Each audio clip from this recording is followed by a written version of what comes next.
Hello friends, Alpa's કિચનમાં આપ સૌનું સ્વાગત છે। આજે હું તમારા માટે લઈને આવી છું મિસળ પાઉં। તો ચાલો બનાવવાનું સ્ટાર્ટ કરીએ।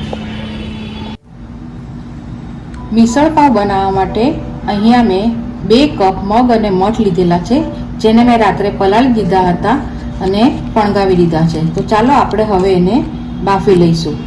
2 સીટી થવા દઈશું।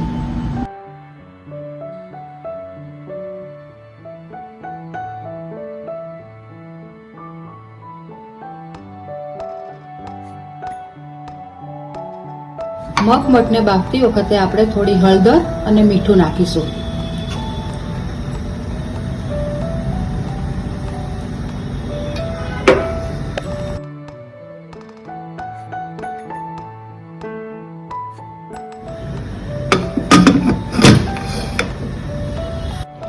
હવે આપણા મગ બફાઈ ગયા છે, તો ચાલો જોઈ લઈએ।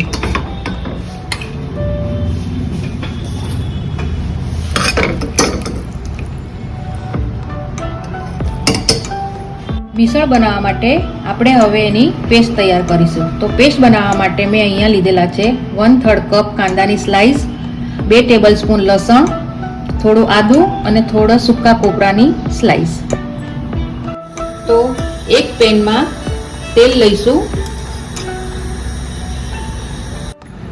હવે તેલ ગરમ થઈ ગયું છે, તો આપણે એમાં કાંદા નાખીશું। કાંદાને બ્રાઉન થાય ત્યાં સુધી સાતળવાના છે।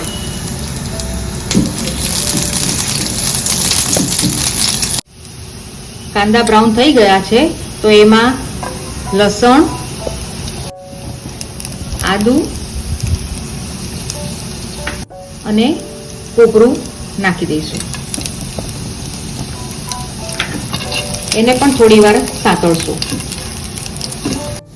હવે આ બધું સતળાઈ ગયું છે, તો એને હવે મિક્સરમાં નાખીને આપણે ગ્રાઇન્ડ કરી લઈશું અને પેસ્ટ બનાવી લઈશું। આપણી પેસ્ટ રેડી છે। આ રીતની જાડી જ રાખવાની છે। મિસળ બનાવવા માટે આપણે તેલ લઈશું। તેલ થોડું વધારે લેવાનું છે।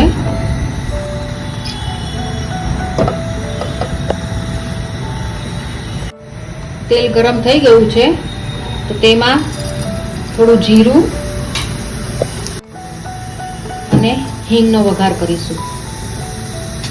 પછી તેમાં 1/3 કપ ઝીણા કાપેલા કાંદા નાખીશું। 1/2 કપ ટામેટા નાખીશું।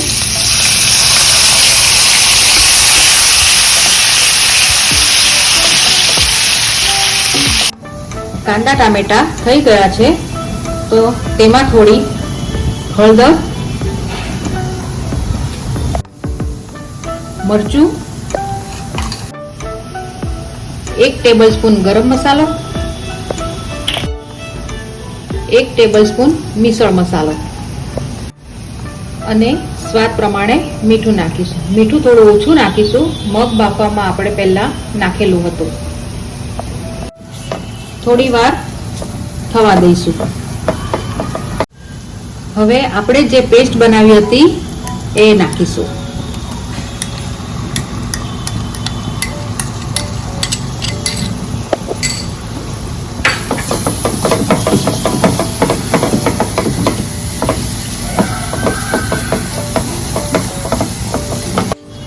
આપણો મસાલો તૈયાર છે, તો તેમાં હવે આપણે બાફેલા મગ અને મઠ નાખી દઈશું।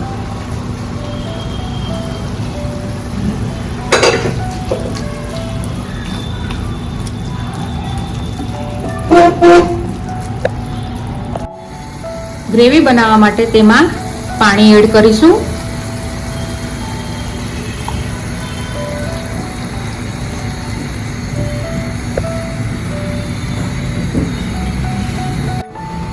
પાણી નાખ્યા પછી ગ્રેવીને થોડીક વાર ઉકળવા દઈશું।